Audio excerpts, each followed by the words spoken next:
What's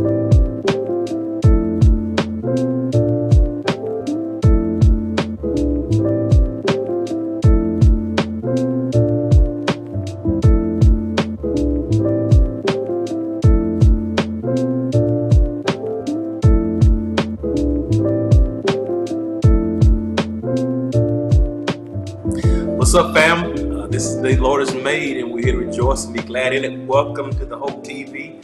Hope you tuned in for your daily dose of hope. Hope you've been blessed. Hope you're safe, still maintaining your sanity. Welcome to Marriage Matters. We're so glad to have you back with us. We're excited about this show. Yes, We got started last week, and actually, we are excited about you tuning in today. It's going to be an incredible time. We're going to finish up the conversation from last week. But I want to thank you for tuning in. It's been an amazing blessing to have so many of you to be a part of the Hope TV family. We started with just a meager attempt to stay in contact with our members throughout the pandemic back in March. And from March up until today, over 30 million views of our content via the cumulative platforms. And that's only by the grace of God. Wonderful support like you, and aided by a little bit by the fact that nothing's on TV. Right. NBA and Major League Baseball, nothing is on TV, so that doesn't hurt us at all. But either way, we're still grateful. So thank you for your support, and thank you for being part today. And if you've not yet followed the Hope TV, please do so.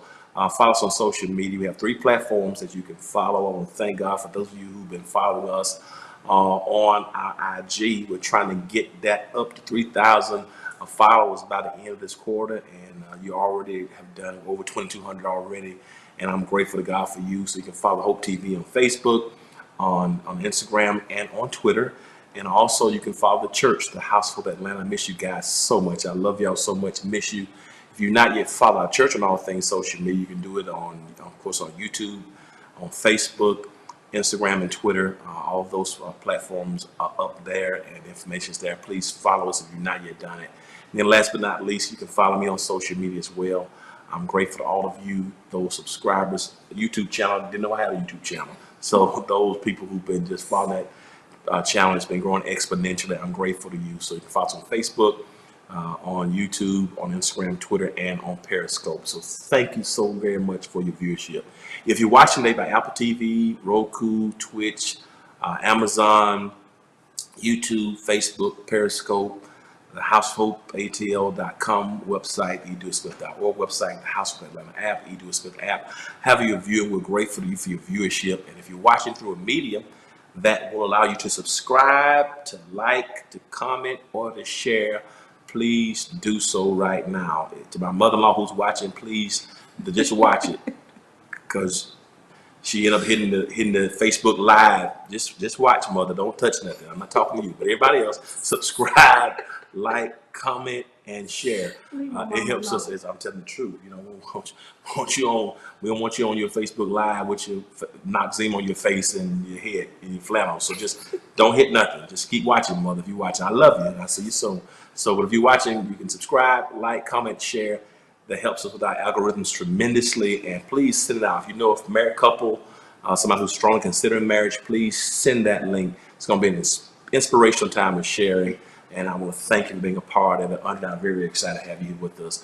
I'm sorry if I'm talking about mother. But before we get into our show, let me give a shout out to our sponsors, Faith Social. You guys have been absolutely amazing in helping us to spread the message. Listen, Faith Social is a revolutionary app that creates a wholesome, one-of-a-kind digital experience. I mean, you can connect with other believers all over the world for prayer. You can worship. There are blogs there, study tools, study guides. It is an amazing experience. You can get prayer support, all types of resources there, and personalized content. So you can get it. You can download it from the Apple Store. You can get it on Google Play.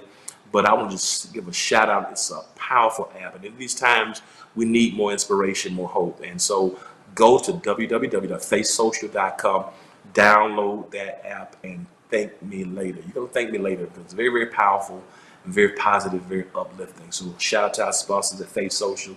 You guys are helping us to bring that daily dose of hope, and I appreciate it. So if you've not yet followed them, go to faithsocial.com, download it. You also can go to Faith Social on Instagram, follow them as well there and leave them a message. Let them know that you found out about the platform and the app on Hope TV.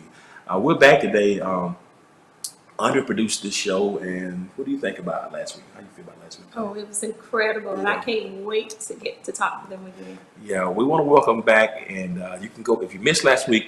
You can go back in the archives and watch it later. Yeah, I agree with you. I agree. Very, very inspirational, fun, but powerful and helpful, transformative, to be honest.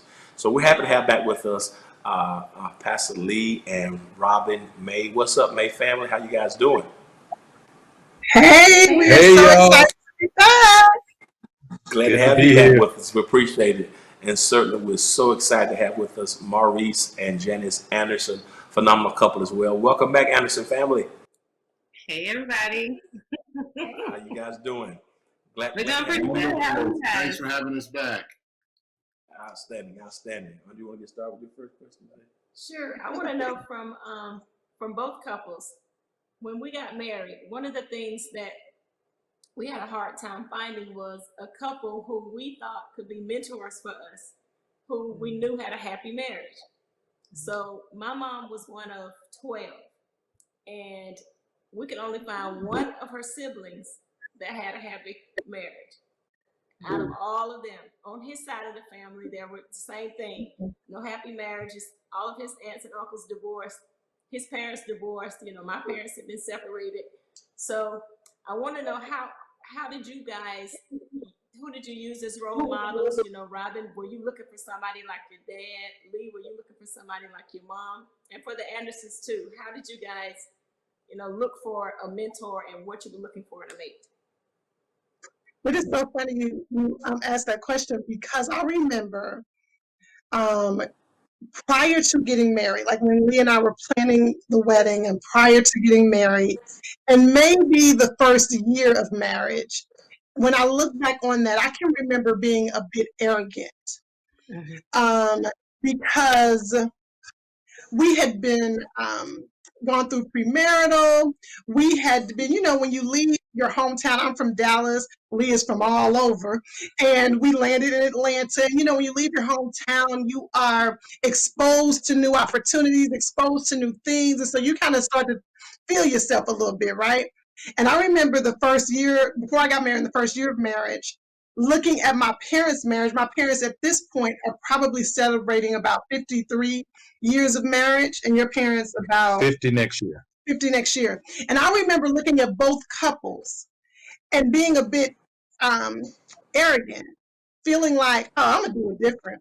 I mean, we're gonna do it different from them.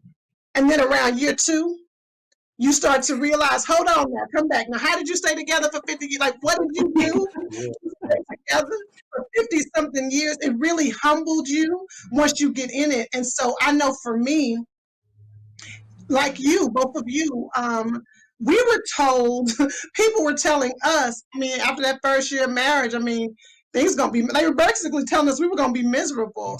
And I remember us fighting to find people that we could look to and respect. And I think what we both can say, what we've learned to do, and this is just hindsight, and this is just wisdom, is take the good and let go of the bad. Like in every couple, there are things that you can find that you can respect. With my parents, their friendship, like they really have a good time together. They've been through it, but they have a good time together. With your parents, you say the longevity, right? Well, I saw them fight for their marriage. So we had 2 examples. We, again, tremendously blessed, because that's not, a lot of people's story. I don't know if that's even most people's story.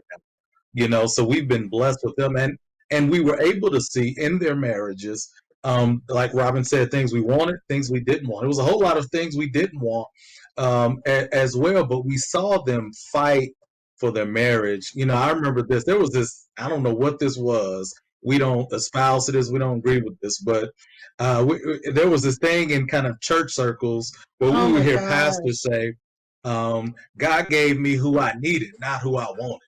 I was like, that's some foolishness. That's some foolishness. I don't want to marry somebody that, that I felt like God wanted me to have, but I didn't want to have, I'm like, you could be both, And so what we really strive for, even early on before we got married, is we wanted a happy and a healthy marriage. Yeah. We believe that you can have both a happy and a healthy marriage. And one of the things that I looked for early on was I wanted to see a male presence in the couples who we wanted to be kind of our mentors. So, we went through premarital early on. It was nothing but women leading the premarital classes. And I was like, babe, I need to see some men up in here giving me some wisdom, Right. in that. And so in our wedding, so we had the traditional bridesmaids and groomsmen. Now, First of Red all, was we a had whole- we had the Coming to America wedding. So Yeah, it was like 4 hours long. I danced at the wedding. She danced. Who dances at their own wedding?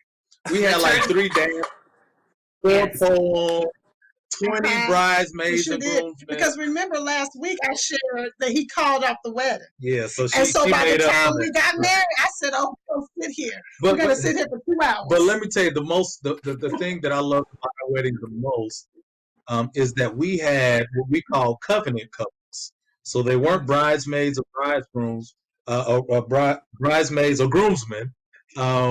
They were couples that we really respected their marriages, right? And we loved the good and the bad. They opened up their marriage to show us the good, bad, and the ugly. And we believe the God in them and the wisdom that they had. And those couples, we're still in one of relationship. the couples is one of the pastors with our church. He's one of the Yeah, he's associate one of our pastors. pastors. They were covenant couples. We looked up to him. He's on our pastoral team right now. And so God has brought it all full circle. That's beautiful. So what about you guys, Maurice and Janice? I mean, who did you look at? Was it hard to find somebody, or were you even looking, or No, it was definitely very important for us, and you all that know Janice. I mean, when you say it was a whole project ordeal, Yes, it was just a lot. Now it was important to me as well, but where the Lord intervened in my prayers is that He actually sent us someone, a couple. Shout out to Lee and Bobby, and we participated in their small group class, and it might have been only like 3 or 4 couples, but it was amazing. And what was really good about it, when we were looking, part of the criteria for us was that we both wanted to feel good about who they were, Yeah. right? And I mean, obviously we knew Lee and Robin and some others that's been married for a while, and we've definitely leveraged that, maybe more individually, but we just wanted to feel a collective consensus about.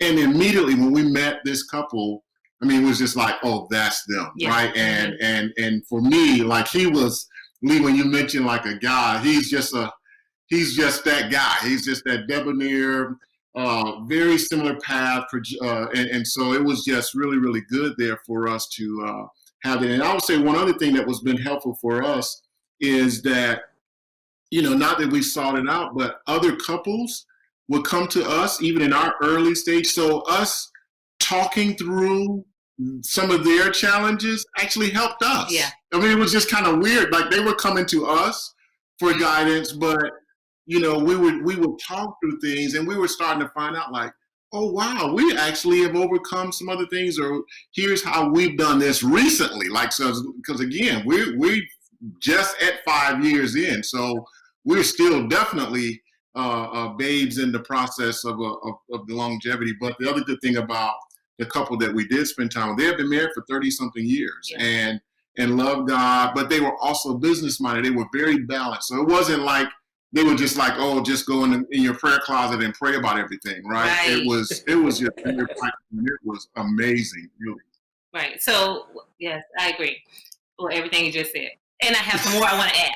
So what was important to us when we were looking for a mentor couple is Maurice and I both have been married previously. And so we refer to our previous marriages as our fire. And so we wanted something, like in absence of having a guide or an advisor that you can go to, you just want everything opposite the fire. Give me something that's opposite the fire. And so it was really important to me before I even thought about marrying or meeting anybody that, that God, I just have somebody I can talk to. I can, that is, and what my dad, Andre, you all asked me about my mom and dad. My father passed when I was 11 years old. So it was hard for me to use that as a come from. So I think for years, my list as what I wanted as a man was kind of like what I didn't see. It was kind of like, I never saw this, so I want this. And I knew that it was okay, but it wasn't a strong way to say, what is the baseline? And so it was just very difficult. And I didn't know many healthy marriages where there was a strong woman. And so I didn't know how in the world am I going to have this good marriage with this good man who ain't a punk, who ain't weak, and I be fully who I am. I mean, like, really, like, where's that going to be? And that was my prayer. Maurice didn't know that. And I didn't want to talk to nobody. This, I told y'all in the last episode, low-key out of the ghetto, okay? So it's going to come out right now. I didn't want nobody that was going to tell me to pray, baby, fast, speak in tongues. I did all that. And sometimes this Negro get on my nerves. And I need somebody that's going to tell me, after I pray, after I fast, what practically can I do? Because the way I'm set up, I will leave you. Excuse me, I'm sorry. So I needed a couple who was going to be able to deal with me and to give us honest feedback and help us and give us a guided path. And Maurice was right. I mean, like, I had this whole strategy. I was looking up scriptures, I was praying, and I was weighing him out about how we're going to find somebody. But then when we went we were looking for something else, and we walked upon this couple's booth, we both like instantly were like, oh my God, that's them, honey. That's the couple. And we went to their small group, and it was amazing. And they're a good group. I mean, and I want to piggyback off of something that Robin said about this couple and about people in general. What's been helpful for us is we didn't expect them to be everything to us in marriage. While we admire so much about them and we admire their walk, we didn't say, okay, well, we're going to be just like this couple, because they're our mentor couple. Because the way I'm set up, I can't even be like all that stuff that she is anyway, And so I think that took a lot of pressure off of me personally to when I was trying to get the most out of that relationship. Okay, I'm gonna be quiet. This is awesome. I'm drawing a lot of parallels on the line through this conversation. And one thing that's interesting, I think is important. I'm hearing a lot about it just now. I mean, politically, whether it be theologically, with the church, in business, this whole idea of gender inequity, gender inequality, this whole thing about, men being the leaders, men being the head, women being submissive. And as a consequence, patriarchy has kind of allowed us to have a lot of weak women. And what I want to talk about this conversation is, when the church wants women to be weak and subordinate, when society pushes for that, but yet in these three marriages, one thing I know about all of us is Lee, Maurice, and I, we didn't marry anybody that's weak. So I want to talk about how do you balance being a strong man and a leader, but you're married to this strong woman who has her own thoughts, who's educated, who can make it work for herself, who can navigate, make decisions. How do you balance, Lee? You've been a leader all your life. So how do you balance being married to all who Robin is without you feeling insecure? Because you got a lot of insecure men out there who couldn't handle a Robin or a Janice or an Andre. So how do you navigate that? Because I think a lot of men have missed out on blessings because they can't handle the allness of who that woman is. I like that.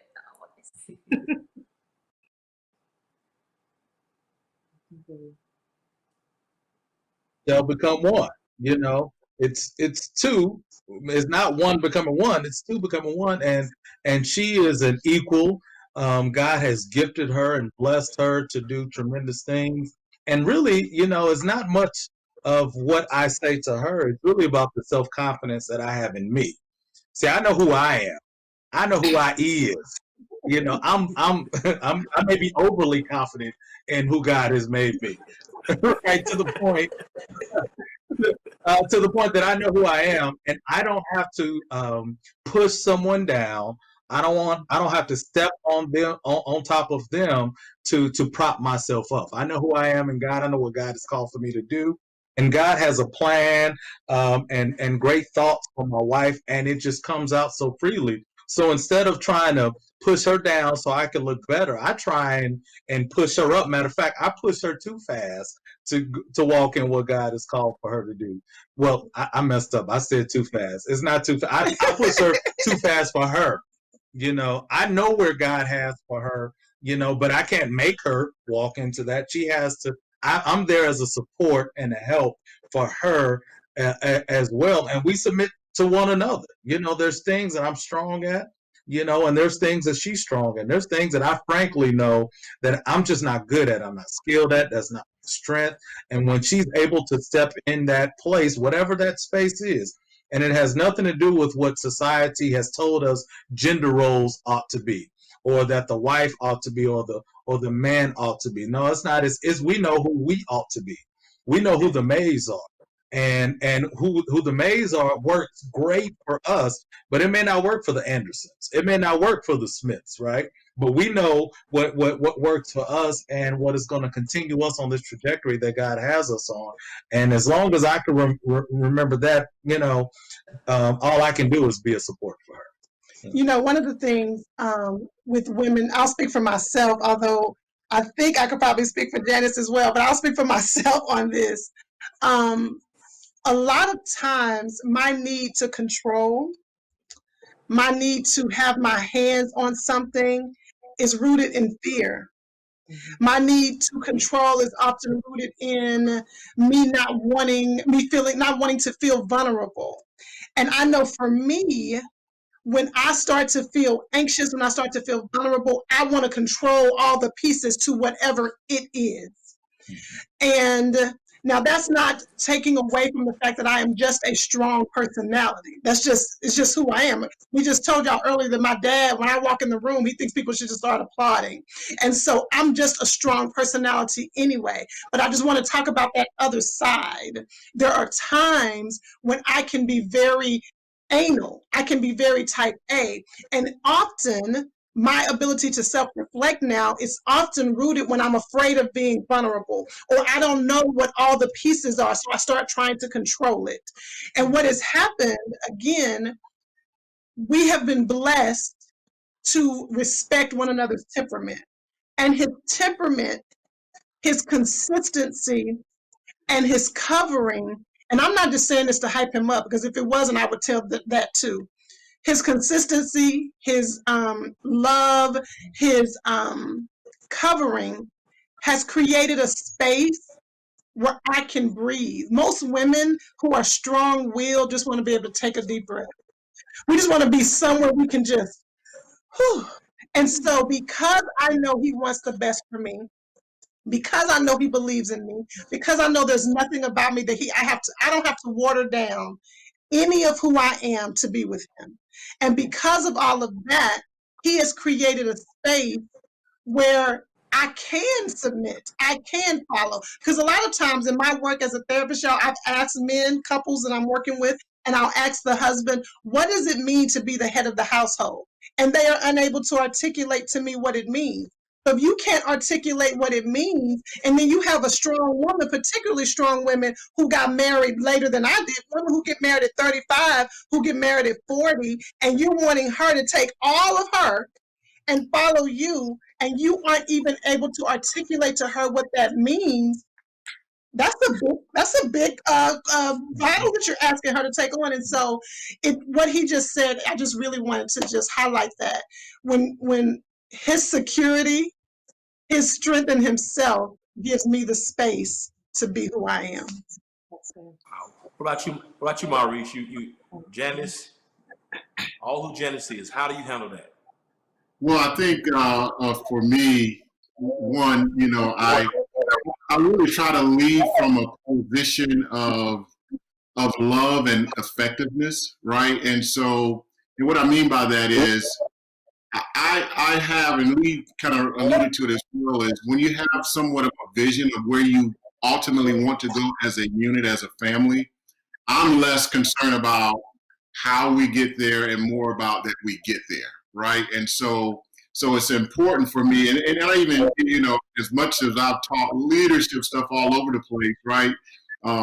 It's still good leadership actually is invisible, right? So and when it's invisible, because we use the term strong, right? But for me, it's really all the same, because if we're going to the same place, or we got some place that we're headed, it's just invisible. So for me, it's about how do I position Janice and the girls and our family in a way that we get to a place where we feel some sense of satisfaction, a sense of love, a sense of belonging, a sense of value. You understand what I mean? And so for me, it's just like I'm now thinking of how can I create that environment for her that allows her to blossom, because as she goes, I go. As I go, she goes, right? And so for me, it's really like, this is who she is. I want to get the best out of who she is in every man. So it just, and like I was saying earlier, I think our previous episode, it's just like you just ride the waves, right? You just don't know what all the stuff that comes with being a strong woman, right? And I'm just thinking, I'm always thinking, like, how do we become effective? And it doesn't have to come from me. And the last point I make, a lot of times with men, particularly for us as men, I think there's a big difference in leadership as men and management, right? There are leaders and then there's managers. We a lot of times think management and leadership, it isn't. Management is controlling an outcome of what you want, and it has to be done that way. Leadership is allowing a person to blossom completely, maximizing their skills, their talents, their gifts, all of that. So that helps everybody, right? So I like talking about this, but I'll also, what do you think, honey? I think, first of all, that was good. Excuse me, that was really good, because practically speaking, Maurice had a lot to deal with when we got married older. We had previous fires, and I still had something to prove. And I didn't know I still had something to prove until I got married to Maurice, because Maurice is sharp. We have some of the same areas and categories of life that we excel in, and he does well. And so I don't need you. I came in with this, I don't need you to tell me. I got it. And sometimes his help and his wisdom and his foresight, I felt like he was trying to control me, because it was on me. And, it took me a minute to step back and realize, girl, that's you. Because, he saw a whole nother way that was better, that was smoother, that was more tempered. I guess you all can see Maurice stays at 5, and I'm like at 13, like all the time. And so I want to go super fast, and he want to go all paced and slow. And so, but paced and slow works, and he has a proven path and some wisdom that in the beginning of our marriage I rejected. And I rejected because of my insecurity.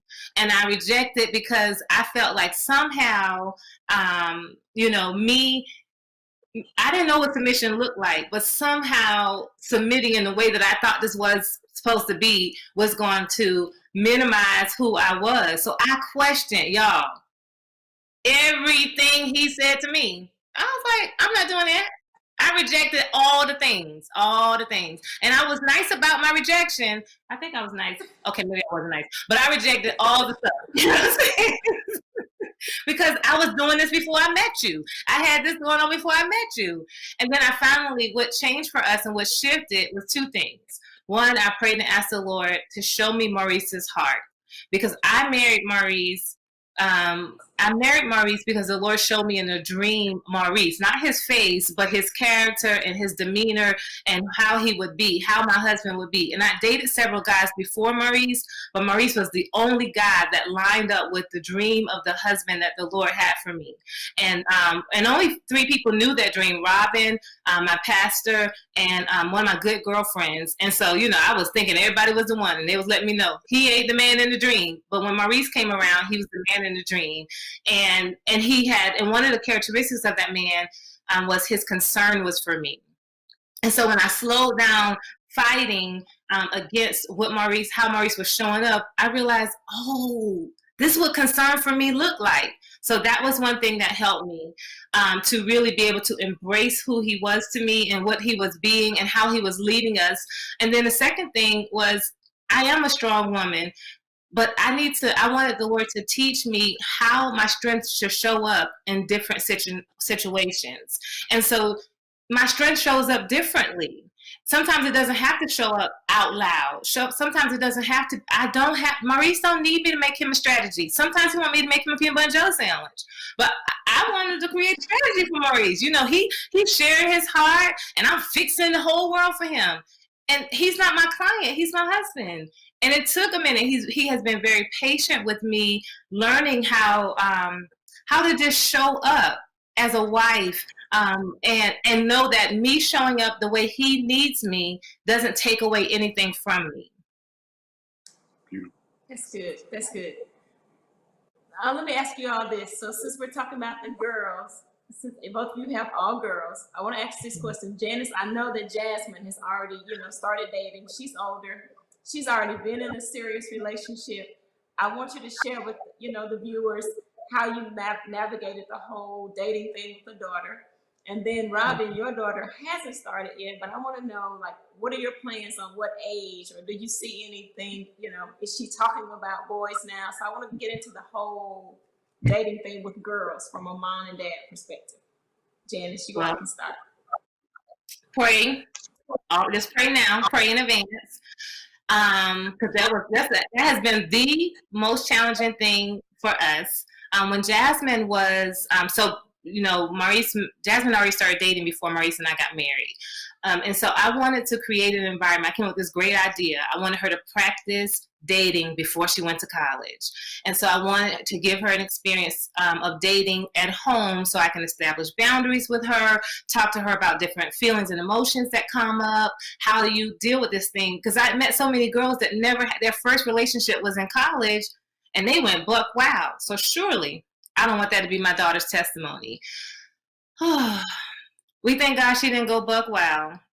But the girl is still dating the same dude. Oh my gosh. And so, I feel great as a mom that I created an environment where she can be very honest with me and open with me. And Jasmine tells me what I want to know and what I don't want to know. So I thank God for that. But also, I just learned so much. You can't control it. Like, you open the door and you really don't get to control how fast they go through the door, no matter how hard you try. So that's probably been one of the hardest parts of my journey as a mom, is that I don't get to control that aspect. All I can do is create an environment for which she can thrive. And I can talk to her honestly and candidly, which I do. We even talked to her boyfriend, and now they've been dating as long as Maurice and I have been married. Yeah, they've been dating 5 years. And he's a great young man. I just want her to experience other relationships. Honey, you want to? Yeah, I think that's been because again, one, and this is for coming from a pastor as well. Like, I'm not saying, oh man, they just had a perfect dating relationship, right? And started dating at 16 and just keep going through that process. But he's a great young man. They've been very consistent throughout their time they've been spending together. But likewise, and we talk a lot about this, or some about this, as far as just for both of them, or just for young people, some level of exposure, right? Yeah. It just helps, and but so that part is a little difficult, because we really don't have anything negative to say about their relationship. But you just kind of, as adults, you just kind of know that, ooh, just would be good to have a little bit. Maybe y'all will come back, but they don't have to hear any of that kind of conversation. They like break up for 2 weeks, and they don't even be a real breakup. It'd be like he's going to see his parents, and so they decide they ain't going to talk for 2 weeks. What is that? So it's what we didn't. This is what we didn't get to control. We were able to guide them as far as boundaries, as far as this is how to treat each other with respect. This is how you you tackle difficult situations and difficult conversations. We didn't get to control where their heart would get attached to each other. and their hearts got attached pretty early, and they're not open. Right. And one last thing, I think with her boyfriend, I do spend time with him. That's right. Right. And as well as Jasmine. Jasmine and I, we have a day out of the month that we just spend the whole day together, sometimes more. But also with her boyfriend, like, when he had his job, I helped him get his job where he's working at now and just walked him through how to interview, those types of things. So I'm just a big proponent. I think really, First Lady, what you were saying about what's our thoughts, even I think about Jada at some point, right? It's the closer that they are to you, the more you can kind of help shape, right? As opposed to just letting them go out and do their own thing and just like, and just kind of washing your hands or disconnected. So we really try to do things that's more connected with their ecosystem or their circle of friends than otherwise. Yeah. So like if they want to have their friends over, we'd rather you all come to our house than to go to someplace else. Yes. Or if y'all gonna do a party, we'd rather host a party or those kinds of things, right? So because we can influence a little bit better, and yet they still feel some sense of their own identity. Great. Robin? So you have some all girls as well. So 13-year-old. Tell us about. Yeah, I'm taking. I know she's probably going through that stage. We over here shaking our head. Listen, we're still trying to navigate. Both of our daughters now. Well, when school starts, both of them, the big girls, will be both in middle school. So we're still trying to navigate middle school friend drama. That friend drama is so much. Yes. So. I don't even know, like my 13-year-old, what I really want to be able to do, what's interesting is my 13-year-old reminds me so much of Jasmine, Genesis' daughter. They have, because I've known Jasmine well before she was 13, and I see so many similarities in them. And really what I'm trying to do, and I think we both are trying to do, she is so strong-willed. I just want to give her the space to develop into who she is, and not who I want her to be. And I'm working really, really hard to give her that space. And so that comes out even in how she dresses. I'm an AKA, and so I want her in pink, and I want her girly girl. And she's like, no, I'm going to do the opposite of that. And so just giving her the space to do that. But I'll let you talk about how you feel about dating. But I will say this, what has really been helpful. I journal, and I journal to the point of exhaustion, right? Mm-hmm. And I have my journals from back when I was like 6 to 15. And we read my journals together. And one of the entries in my journal has been really a point of discussion, particularly with my 13-year-old, because I was boy crazy. And in one of my journals, I wrote and I said, this is ridiculous. I was 12 or 13, and I said, I need a boyfriend. I have 3. This is what I put in my journal. I need another boyfriend. I have 3, because these 3 are not meeting my emotional needs. This was me at 12 or 13, saying that some boy was not meeting my emotional needs. And that we've used that to see how ridiculous that was for me at that age, so that my daughters can understand how not to get intertwined and intertangled like that. Because so my 13-year-old is like, I don't have any expectation that some boy needs to meet my emotional needs. Well, if you got to use my ridiculousness to help you develop, then go right ahead. So, Dave, what do you say to that? So, when I think about my daughter's dating, I think about the movie Bad Boys, right? Y'all remember Maurice and Pastor? Right, when the young man came to go date Martin Lawrence's daughter, and they were doing all that thing. That's what I think. I got my boys ready to to just go there. And also, I need, for our new house, I need a big backyard so I can put a gun range back there, right? And just that's over my thought with dealing with dating. But no, seriously, one of the things that like I think both Janice and Robin say, you can't really control the pace or even their decisions, right? You could just hope to influence their decision making without you even saying a word, right? And so one of my things that I'm praying for and I'm seeking in all my individual relationships with my daughters is that I can hold their heart, right? That their heart would be open and soft towards me. Because I believe if their heart can stay open and soft towards me, they'll be open to listen to the wisdom that I have to say, knowing that whatever I say, even if it's from a tough place, they can receive it because they know Daddy loves them, right? And I don't know what Robin's dad did for her to make her make a particular decision. One of the blessings that we say about our marriage is that we try and be transparent, so you and we share our mess, so you don't have to share yours, right? The beautiful thing is, I met Robin when I was 17 in college, and she was 18.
something caused them to utilize this thing as a getaway from what is bothering them. Nobody wants to do this. You know, people want escapes. Everybody have a hurt. What did you learn to do to cope with that hurt? And then from that addiction and how we're going to help you through Christ, resolve to work on